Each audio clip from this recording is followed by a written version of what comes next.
Hi, I'm Blake. And I'm Roxanne, and this is CHOW Tour Portland. With all the great ingredients and the number of food professionals living there, Portland has become a hub for small food businesses. We checked out 2 of the city's chocolatiers, starting at Xocolatl de David, owned by David Briggs. As a chocolatier, we're, with the derogatory term is melters, since we don't make our own chocolate, but we're adding things to it, and we're adding flavors.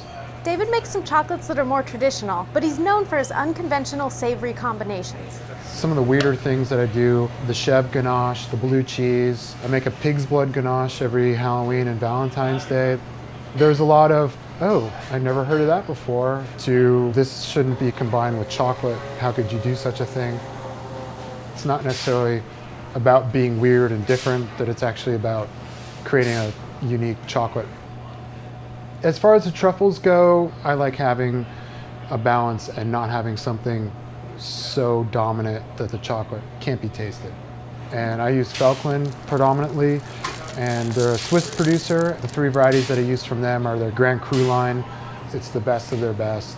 All single origin, all distinctly different. Much like a coffee or a wine, you can generally taste the quality right off the bat.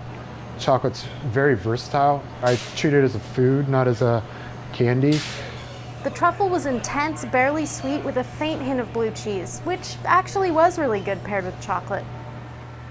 Then we met up with Faith Dionne, who owns Bees and Beans.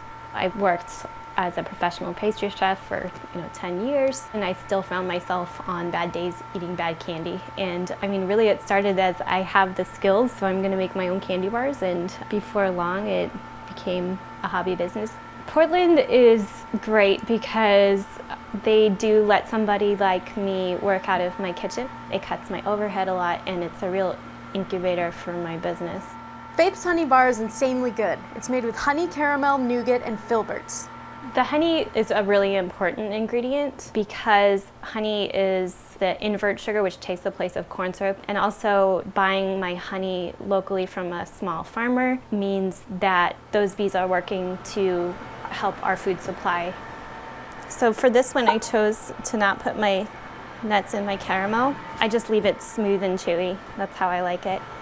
Oregon is just known for the filberts. It's a really complex nut once it's roasted in particular. It's got an excellent crunch. I really love nuts and nougat together, and I think it's a great way to show off the filberts. The entire process takes 3 days. The filling needs to sit at least overnight before it's ready to be cut and dipped. So the chocolate that I use is all domestic artisan bean-to-bar chocolate. Something that I look for is a really assertive, bitter, balanced chocolate because it is basically part of an ensemble of flavors. So I choose a 70% dark chocolate.